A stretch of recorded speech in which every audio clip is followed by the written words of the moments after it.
അപ്പോൾ എനിക്ക് എന്തെല്ലാം സൗഭാഗ്യങ്ങൾ കിട്ടിയോ അതെല്ലാം എനിക്ക് ഇവിടെ നിന്ന് കിട്ടിയ സൗഭാഗ്യങ്ങളാണ്. അവൻ ആത്മഹത്യ ചെയ്തു.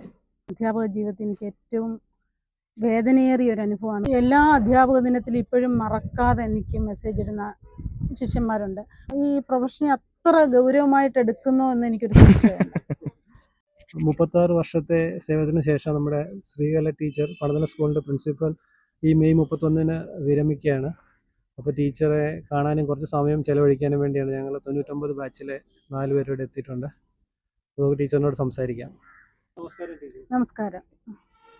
ഇതൊക്കെയായിരുന്നു ടീച്ചറിന്റെ ആദ്യത്തെ അനുഭവം. എങ്ങനെയായിരുന്നു ആദ്യത്തെ ബാച്ചിലെ കുട്ടികളെ ടീച്ചറിന് ഓർമ്മയുണ്ടോ? തീർച്ചയായിട്ടും എൻ്റെ ആദ്യത്തെ ബാച്ചിലെ ഒരു കുട്ടി ഇപ്പോൾ ഇവിടെ അധ്യാപികയാണ്, ദീപ. ഞാൻ ആദ്യമായിട്ട് ദീപയുടെ ക്ലാസ്സിലാണ് 7C പഠിപ്പിക്കാൻ എത്തിയത്. ആദ്യത്തെ കാര്യമെന്ന് പറഞ്ഞാൽ ഞാൻ 1990 സെപ്റ്റംബർ 16 സ്കൂളിലേക്ക് ആദ്യമായിട്ടൊരു അധ്യാപികയായിട്ട് വരുന്നത്. അധ്യാപികയായിട്ട് വരുന്നതെന്ന് എടുത്തു പറയാൻ കാരണം ഞാൻ പഠിച്ച സ്കൂളാണിത്. 1985 ഞാൻ ഈ സ്കൂളിൽ നിന്നും 10ാം ക്ലാസ് പാസ്സായിട്ട് പോകുന്നു. തിരിച്ച് 1990 5 വർഷം കഴിഞ്ഞപ്പോൾ ഒരു അധ്യാപികയായിട്ട് ഞാൻ ഈ സ്കൂളിലേക്ക് വരികയാണ്. ആദ്യത്തെ ദിവസത്തെ അനുഭവം എന്ന് പറഞ്ഞാൽ എനിക്ക് വളരെയേറെ വിഷമത്തോടു കൂടിയാണ് ഞാൻ ഈ സ്കൂളിലേക്ക് കടന്നു വന്നത്. കാരണം ഞാൻ പന്തളം NSS കോളേജിലെ BA മലയാളം TTCക്ക് ശേഷം BA മലയാളം പഠിച്ചുകൊണ്ടിരിക്കുമ്പോഴാണ് എനിക്കിവിടെ ജോലി കിട്ടുന്നത്. അപ്പോൾ ഒരു കോളേജ് വിദ്യാർത്ഥിനിക്ക് പിറ്റേ ദിവസം കോളേജിലെ പാർലമെൻറ്റ് ഇലക്ഷനാണ്, കോളേജ് ഇലക്ഷനാണ്. അപ്പോൾ ആ ഒരു ഇലക്ഷനിൽ പങ്കെടുക്കാൻ പറ്റാത്ത ഒരു സങ്കടം, പെട്ടെന്ന് ഒരു 3 മാസം കൊണ്ട് എനിക്ക് ധാരാളം കൂട്ടുകാർ കോളേജിലുണ്ടായിരുന്നു. അപ്പോൾ അവരെയൊക്കെ വിട്ടു പോരേണ്ട ഒരു വിഷമം, പിന്നെ ഒരു അധ്യാപിക എന്നുള്ള ഒരു ഒരു അധ്യാപികയായിട്ട് ഇങ്ങോട്ട് കടന്നു വരിക എന്ന് പറയുമ്പോൾ ആദ്യം എനിക്ക് ആ ഒരു ജോലിയുടെ ആ ഒരു മഹത്വം ഒന്നും എനിക്ക് അന്ന് ഒരു 20 വയസ്സേ ഉള്ളൂ. നമുക്ക് അന്നേരം അതിൻ്റേതായിട്ടുള്ള ഒരു പഠിക്കണം, BAക്ക് പോകണം, MA എടുക്കണം, B.Ed എടുക്കണം എന്നൊക്കെയായിരുന്നു ആഗ്രഹം. അതിൽ നിന്നും പറിച്ചിങ്ങോട്ട് വരുമ്പോൾ അതിൻ്റേതായിട്ടുള്ളൊരു ബുദ്ധിമുട്ട് എനിക്കുണ്ടായിരുന്നു. എന്നാലും ഇവിടെ എത്തിക്കഴിഞ്ഞപ്പം എനിക്ക് എന്നെ പഠിപ്പിച്ച അധ്യാപകരെ, പിന്നെ എൻ്റെ ബന്ധുക്കളെ ഒക്കെ ആയിരുന്നു ഇവിടെ. അപ്പോൾ ആ ഒരു അപരിചിതത്വമൊന്നും എനിക്കന്ന് തോന്നിയില്ല. പിന്നെ ആദ്യമായിട്ട് എൻ്റെ ഏറ്റവും പ്രിയപ്പെട്ട അധ്യാപകനായ ഗോപി സാറായിരുന്നു അന്ന് HM. സാറെന്നെ ബുക്കിൽ ഒപ്പിടിയിക്കുന്നു. അങ്ങേറ്റത്തെ ക്ലാസ്സായിരുന്നു 7C.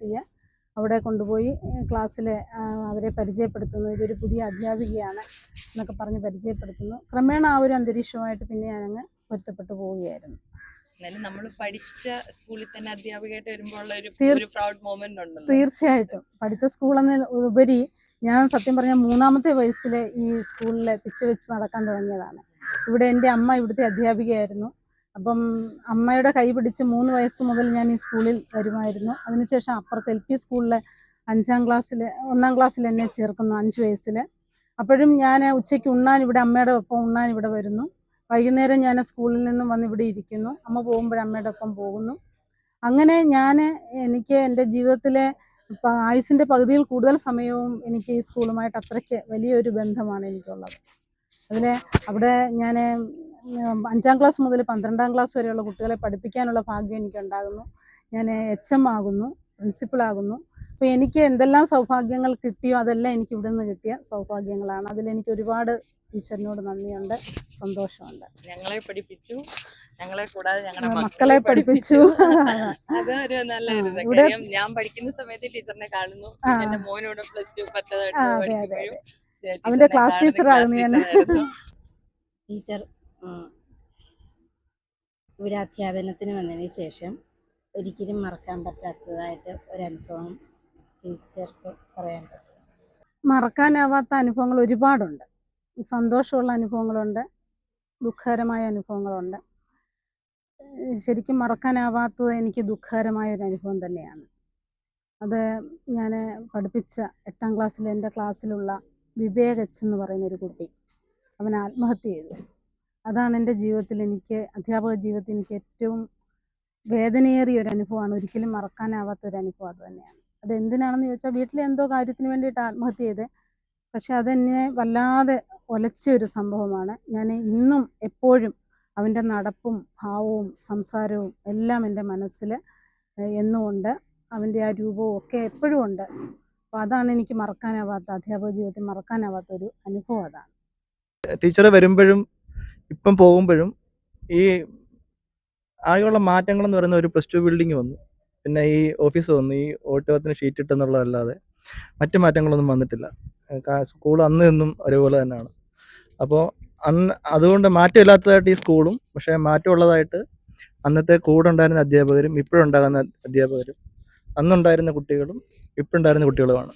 രണ്ടുപേർക്കും കാതലായ മാറ്റങ്ങൾ വന്നിട്ടുണ്ട്. കുട്ടികൾക്കും വന്നിട്ടുണ്ട് മാറ്റം, ടീച്ചേഴ്സിനും വന്നിട്ടുണ്ട്. കുട്ടികളുടെ മാറ്റം എന്ന് പറഞ്ഞാൽ 36 വർഷം മുമ്പ് പഠിച്ചിറങ്ങിയ കുട്ടികൾ ഇന്ന് നമ്മളെ കാണാൻ വരുന്നു. ഇപ്പം നിങ്ങൾ വന്നു ഇത്രയും വർഷത്തെ ശേഷം 100% ഉറപ്പോടെ പറയാം, ഇപ്പോൾ പഠിപ്പിച്ചിറങ്ങുന്ന ഒരു കുട്ടികളെ അവരുടെ അധ്യാപകരെ കാണാൻ 36 വർഷത്തിന് ശേഷം ഒരിക്കലും വരില്ല എന്ന് എനിക്ക് വളരെ ഉറപ്പുണ്ട്. കാരണം ആ ഒരു ഗുരുശിഷ്യ ബന്ധത്തിൻ്റെ ആ ഒരു ദൃഢത ഇന്നില്ല. നമ്മൾ എന്തെല്ലാം വഴക്ക് പറയും, എന്തെല്ലാം ഞങ്ങൾ വരുമ്പോഴും വ്യത്യാസമുണ്ട്. കാരണം ഗോപി സാറൊക്കെ കുട്ടികളെ കൈകാര്യം ചെയ്ത രീതിയിലല്ല ഞങ്ങൾ കൈകാര്യം ചെയ്തത്. അവർ ഒന്ന് പറഞ്ഞ് രണ്ടാമത്തിന് ചീത്ത പറയുക, പുറത്തടിക്കുക, നന്നായിട്ട് ശിക്ഷിച്ച ഒരു കാലമാണ്. അതിനുശേഷം ഞങ്ങൾ വന്നപ്പം ഞങ്ങളും കുട്ടികളെ ശിക്ഷിച്ചു തന്നെയാണ്.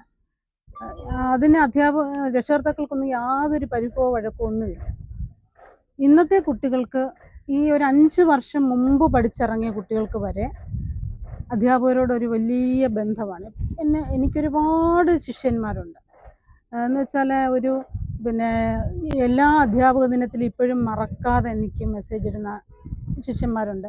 പക്ഷേ ഈ ഒരു 5 വർഷത്തിനകം പഠിപ്പിച്ച ഒറ്റ കുട്ടികൾ പോലും എന്നെ വിളിക്കാറോ നമ്മളോട് സംസാരിക്കാറോ ഇല്ല. അതിന് മുമ്പ് വരെയുള്ള കുട്ടികൾ നന്നായിട്ട് നമ്മളുമായിട്ട് സംസാരിക്കുകയൊക്കെ ചെയ്യുന്ന കുട്ടികളാണ്, നല്ല ബന്ധം പുലർത്തുന്നുണ്ട്. എനിക്ക് തോന്നുന്നു ദൃശ്യമാധ്യമങ്ങളുടെ അമിതമായ ഉപയോഗമായിരിക്കാം ഒരു പക്ഷേ ഈ കുട്ടികൾക്കുണ്ടായ മാറ്റത്തിന് കാരണമെന്ന് തോന്നുന്നു. അവർക്ക് നമ്മളോടൊരു അറ്റാച്ച്മെൻറ്റ് തോന്നുന്നില്ല. എപ്പോഴും മൊബൈൽ ഉപയോഗിക്കുന്ന ഒരു പ്രവണത, അതായിരിക്കും ഒരു പക്ഷേ. അല്ലെങ്കിൽ നമ്മുടെ കാലഘട്ടത്തിൻ്റെ വ്യത്യാസമായിരിക്കാം. ഇതേ വ്യത്യാസം അധ്യാപകർക്കും വന്നിട്ടുണ്ട്. എനിക്ക് തോന്നുന്നു ഈ പ്രൊഫഷനെ അത്ര ഗൗരവമായിട്ട് എടുക്കുന്നോ എന്ന് എനിക്കൊരു സംശയമുണ്ട്. അത് ഒരു കുട്ടിക്കളി പോലെയാണ് അവർക്കും എന്ന് എനിക്ക് തോന്നുന്നു. അപ്പോൾ നല്ല വ്യത്യാസമുണ്ട്. അധ്യാപകർക്കും ഉണ്ട്, കുട്ടികൾക്കും വ്യത്യാസമുണ്ട്. കുട്ടികളിൽ ഉണ്ടായ മാറ്റമാണോ അധ്യാപകർക്കും ഉണ്ടായ മാറ്റത്തിന് കാരണം? കാര്യം പഠിപ്പിക്കുന്നതൊക്കെ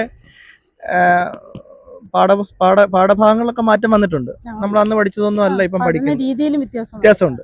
അപ്പോൾ അതുകൊണ്ടാണോ ആ കുട്ടികൾക്ക് ഉണ്ടായ മാറ്റം ആയിരിക്കണം? കാര്യം ആ കുട്ടികൾ തന്നെ വളർന്നിട്ടായിരിക്കും ഇപ്പോഴത്തെ ടീച്ചർമാരായിട്ടുള്ളത്. കുട്ടികൾക്കുണ്ടായ വ്യത്യാസം തന്നെ ആയിരിക്കാം ഒരു പക്ഷേ. പിന്നെ എനിക്ക് തോന്നുന്നു ഈ കൊറോണ കാലത്തിന് ശേഷമാണ് കുട്ടികളിൽ ഇത്ര പ്രകടമായ മാറ്റം വന്നത്. നമ്മൾ കോഴ്സിനൊക്കെ പോകുമ്പോഴേ നമ്മൾ ഈ സംസാരിക്കുമ്പോൾ, ഇപ്പം ഞങ്ങൾ ടൂറിന് പോയപ്പോൾ തന്നെ ഞങ്ങളൊരു 5-6 ടീച്ചേഴ്സ് ഉണ്ട് ആ കൂട്ടത്തിൽ.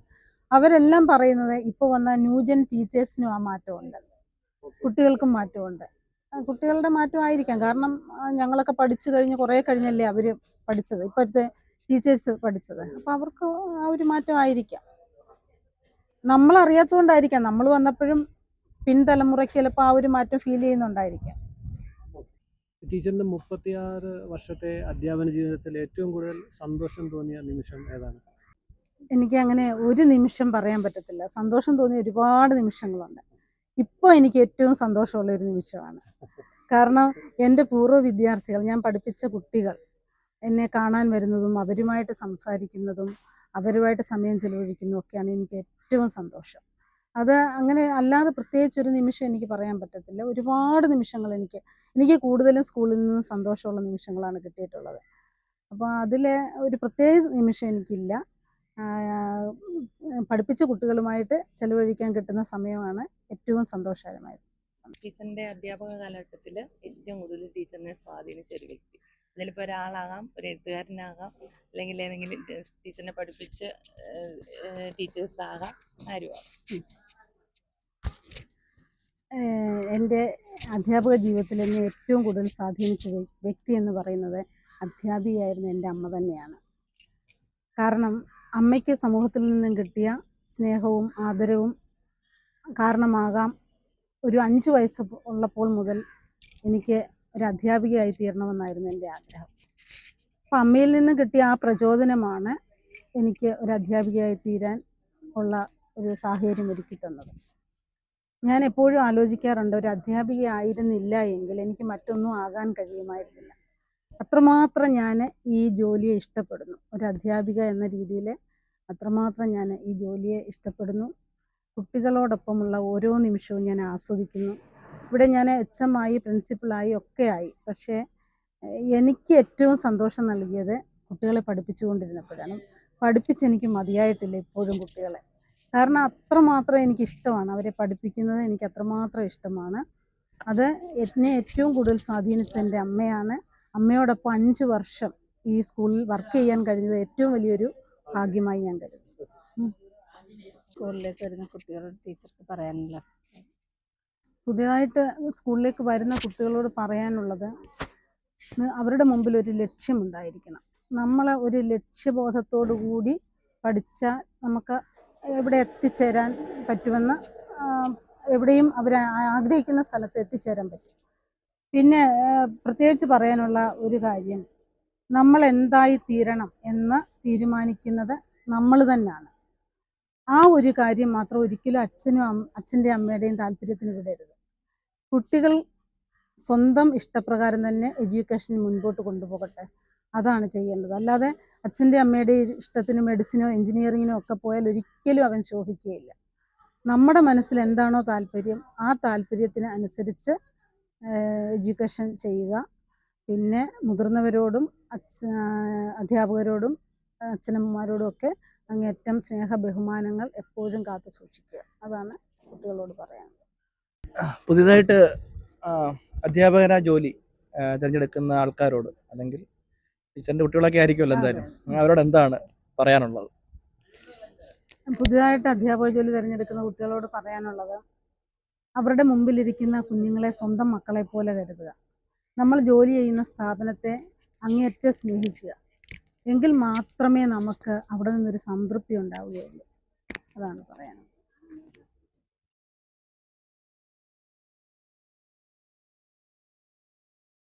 ഇത്രയും സമയം ഞങ്ങളോടൊപ്പം ചെലവഴിച്ചതിന് ടീച്ചർക്ക് വളരെയധികം നന്ദി. ടീച്ചറുടെ ആഗ്രഹം പോലെ ഇനിയും കൂടുതൽ കുട്ടികളെ പഠിപ്പിക്കാൻ, അവർക്ക് വിദ്യ പകർന്നു കൊടുക്കാനും അവസരമുണ്ടാകട്ടെ. അത് സ്കൂളിൽ കൂടി അല്ലെങ്കിൽ മറ്റൊരു തരത്തിൽ. ടീച്ചർക്ക് എല്ലാവിധ ആശംസകളും നേരുന്നു. എനിക്ക് ഒരുപാട് സന്തോഷമുണ്ട് നിങ്ങളെ കാണാൻ സാധിച്ചതിലും സംസാരിക്കാൻ സാധിച്ചതിലും. ഈ ഒരു ബന്ധം വരും വർഷങ്ങളിലും തുടർന്ന് ഉണ്ടാവണം. എപ്പോഴുമൊക്കെ വിളിക്കുക, സംസാരിക്കുക. തീർച്ചയായിട്ടും വളരെയേറെ സന്തോഷം. നന്ദി.